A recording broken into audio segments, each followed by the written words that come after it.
Greetings, fellow lovers of word and song, and welcome once again to The WordSmith, where language meets melody and stories are sculpted in sound. Today, we step into the lyrical labyrinth of Ren and a newcomer to this channel, the Skinner brothers, in their haunting collaboration entitled So the Story Goes. If this is your first time joining me here, I invite you, nay, I entreat you to linger a little bit longer, explore the Ren Reaction playlist linked in the description below, where we traverse his remarkable storytelling universe one song at a time. And if my musings move you, do please consider supporting the channel through Buy Me a Coffee, Patreon, Super Thanks, or becoming a channel member. To all of those who grace the screen before us now, my deepest gratitude. Your generosity always allows for this beautiful journey to continue. As ever, don't forget to like, comment, subscribe, and share, not merely to feed that bloody scallywag of an algorithm, but to breathe life into this community of art and analysis we're building right here together. Now, without further ado, let's dive straight into it and see how the story goes. See what I did there? Yeah, nice.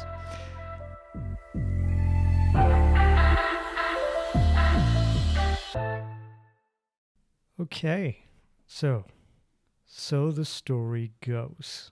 Let's dive into it. 7:16 a.m. Out of mind when we out of sight. Oh. We come alive in the dead of night. Bloody stick Rock. in his eye for actually mate. Just fuck this. I can't really be bothered, man. Fuck that. Fuck it. Yeah. So the story goes. Come about on smoke. Is this forever, Scar? let the sheep them know. I'm a beast when I'm on the Charlie, bro. Fuck forever, it's the cool. Okay. You think you're so fucking clever. Like start down chewing gum, you know I go hell forever. What is going on? Check to be the best one ever. Fuck a label, man, we're killing it. We're Well, he doing jumped it out of the better. window, so not very good. Wait. Oh, yeah. So the See now. Now it all makes sense. Right. The thing I don't get though, right? The thing I don't understand is this man who is probably the husband is angry at Ren. Bit of a misdirection in where you're putting your anger there, sir. But here's what I mean. Okay, all right. There's the opening tableau of So the Story Goes. It unfolds like the disheveled charm of British mischief, a snapshot steeped in both comedy and consequence. At precisely 7:15 a.m., we find Ren mid-flight, vaulting from a window in nothing but his Ben Sherman's, clutching his clothes like the relics of a night best not spoken of. There is also a man who is furious and shouting, and then the sheepish appearance of a woman swathed in a bedsheet, which really sets the tone. This is morning after chaos in a cinematic form. It's raw, relatable, and gleefully indecorous. So in this single moment, Ren establishes himself as the embodiment of the modern troubadour, an artist forever towing the line between brilliance and bedlam. So his life is sort of here as unfiltered as the verses that he spits in the introduction. Now, there's something I want to talk about, right? From the vantage point of an observer.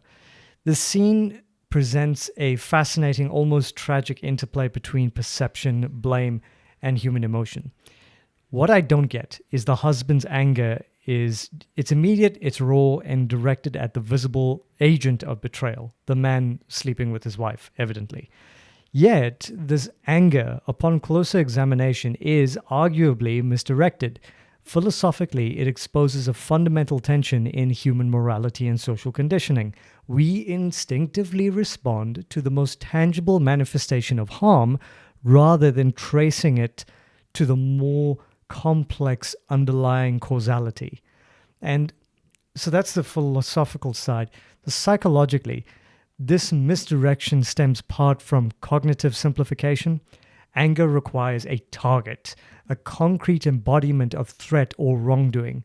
So in this moment, the husband sees the other man as the intruder, the violator of his domestic sanctuary, He does not, and often cannot, process the nuanced reality that the spouse's decisions, promises, and omissions created the conditions for this betrayal. The other man's culpability is, in many cases, secondary. He may be participating in an illicit act, but he is rarely the architect of deception. There's also an element of ego, I grant you, an ego of protection and societal narrative at play.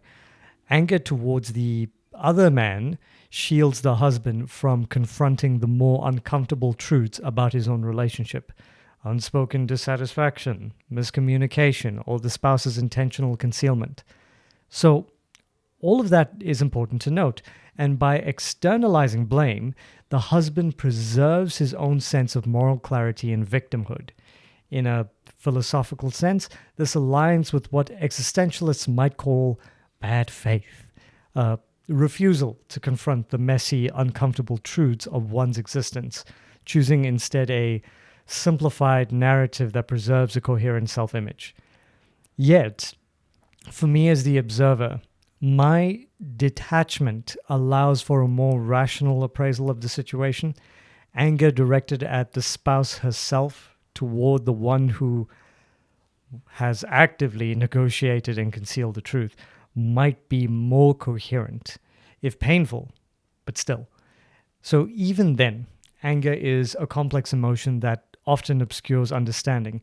It is not always a marker of justice, but of psychological immediacy.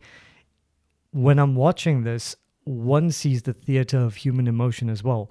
Instinctive, reactionary, social conditioned blame, and the fascinating ways in which humans externalize moral outrage to protect themselves from confronting the deeper, uncomfortable realities of their lives.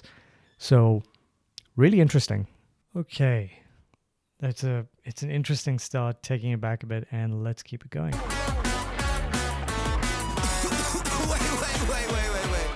So the story goes, I've been living life in a haze for the city like close. I never slow. Gotta learn to calm down, but I don't. Going round. I'm fucking buzzing. Council house and violent flow fucking. Yeah, Ren doesn't give a shit. McLovin. Pick the sticky, icky green budding. Pass it to the left if you start bugging. You think you're so fucking clever. Like start chewing gum, you know I go. Oh gosh. This is, yeah, style, kind of. Put your shoes on, lad. Oh, now you're running. It's... Oh gosh, this song is, yeah, it's definitely different. Yeah, this song is definitely different. I do believe the Skinner brothers, based off what I've read from people through Patreon and in the comment section, were telling me that this song, the musical production is mostly done by them, the Skinner brothers. So it's really interesting. It's like sort of, there's like street hip hop, funk. There is a bit of ska to it, but it's very much within the alternative type of music category. I don't know what to say of it, but all I know is that I like it, and I probably wouldn't have come across this if Ren didn't touch on it. So, full credits to Ren. We're being exposed to some really good stuff of late. Okay, so the chase continues. Ren is just darting through narrow streets like a fugitive spirit from his own excesses. He's pursued by the furious echo of domestic consequence. There is something comically tragic in this image, a half-dressed rapper being Ren, sprinting through the drab arteries of suburbia. I would say he'd be laughing at this point, nearly audible through the camera's motion. It's both performance and parable. The artist here, he seems quite literally to be fleeing the scene of his own mischief, yet symbolically escaping a world too small to contain him. The grey dawn, the wet pavements, and the panting pursuit of that irate man becomes metaphors for the tug-of-war between rebellion and reckoning. So I find it really interesting. Ren's grin, that defined flicker, the pulling the bird, it's sort of self-amusement. It betrays a truth that seems to carry comfortably. He is chaos incarnate, but chaos with purpose, an anti-hero dancing on the fine edge between delinquency and art. Really interesting. Okay, and we shall continue.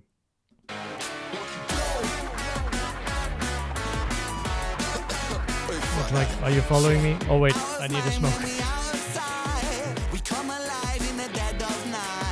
Ren looks in good shape. Interesting lyric.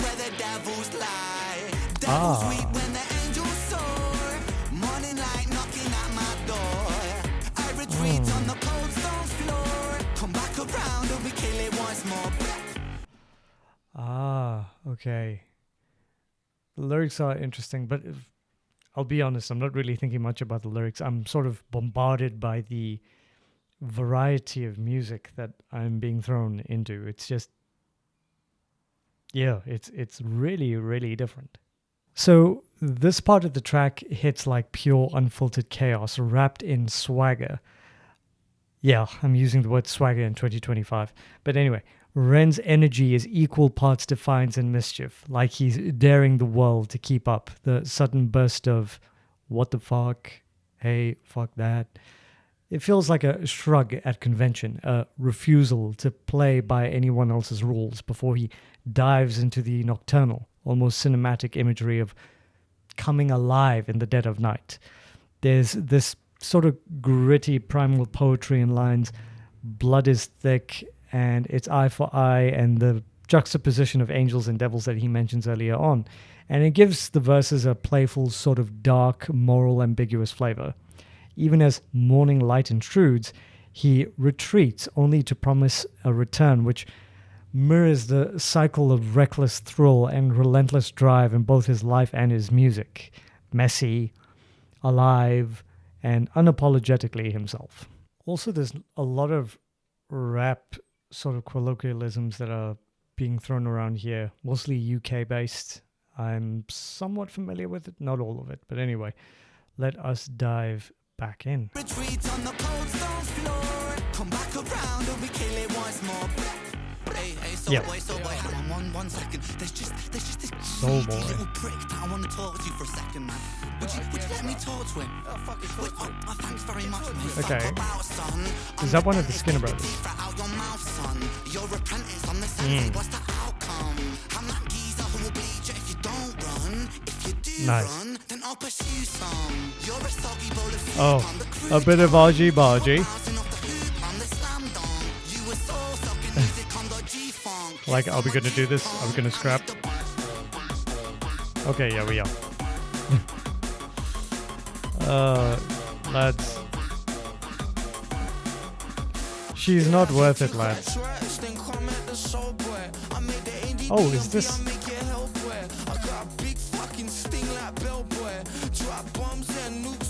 Yikes.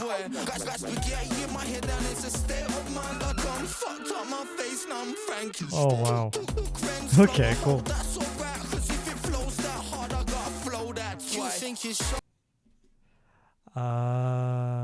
Okay, so that is the Skinner brother. All right, cool. No, this is fun. This is very different. I don't think I've ever done a song like this on my channel before, but I'm glad I did. I'm liking this. Okay, so this track is very different. It's gloriously combustible, hybrid, sort of defying neat categorization while wearing its influences like badges of honor.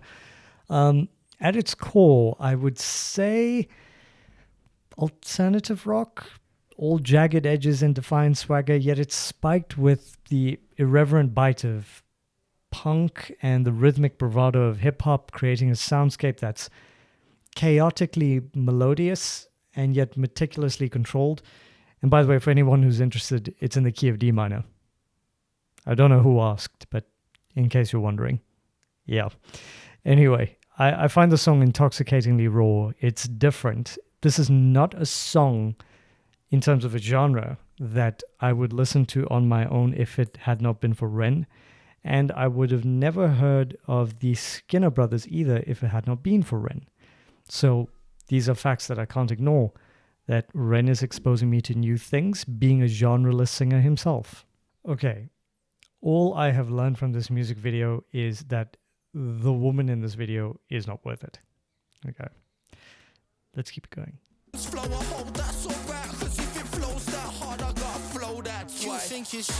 Put your shoes and your shirt on, man.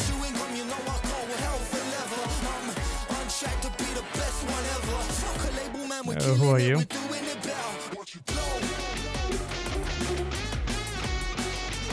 Oh, is that the Skinner brother? Nice mask.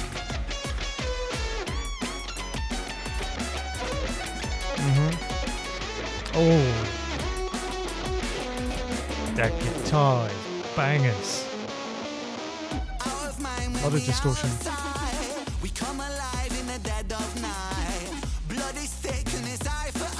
Yeah, you're not catching that car, dude.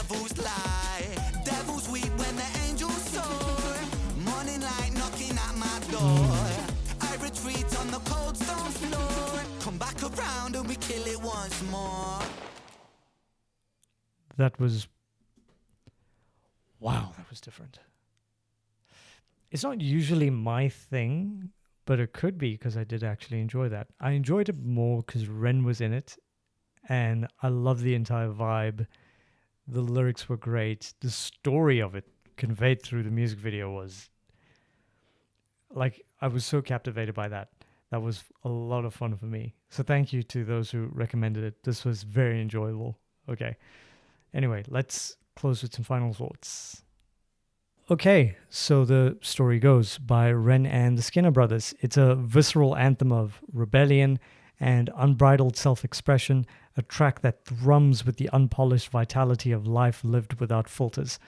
So, Ren's lyrics cut sharp, navigating the haze of city nights and push and pull of struggle and the intoxicating rush of asserting one's own autonomy. It's really impressive, very interesting. I can't say I've heard him make something like this. I have heard and I have seen on YouTube that there are a few more videos with the Skinner Brothers coming soon. So I will be covering those as soon as I can. But anyway, ladies and gentlemen, thank you once again so much for watching. And I hope that you enjoyed the reaction and the... well, it was more of a reaction than an analysis, to be honest, because I was kind of shocked at what I saw. So, yeah. So the story goes. I hope through this exploration, we've unearthed something that resonates with you. I hope not the first part of that music video. But yeah, anyway. If you've enjoyed journeying with me today, I would be truly honored if you'd like, comment, subscribe, and share this video with those who cherish the art of music and lyricism as much as we do. Your engagement really does help the channel grow, and your insights enrich the conversation as well. Let me know what you thought in the comment section below. For those who wish to go a little bit deeper and support the channel, you may do so via the links in the description. Remember, it's Patreon, Buy Me a Coffee, Super Thanks, or becoming a channel member. Again, all of the links in the description below. Until next time, ladies and gentlemen, do be kind, do be gentle, do be respectful to one another, and help each other out when you can. And I'll see you lot in the next video. Take care, everyone. Cheers.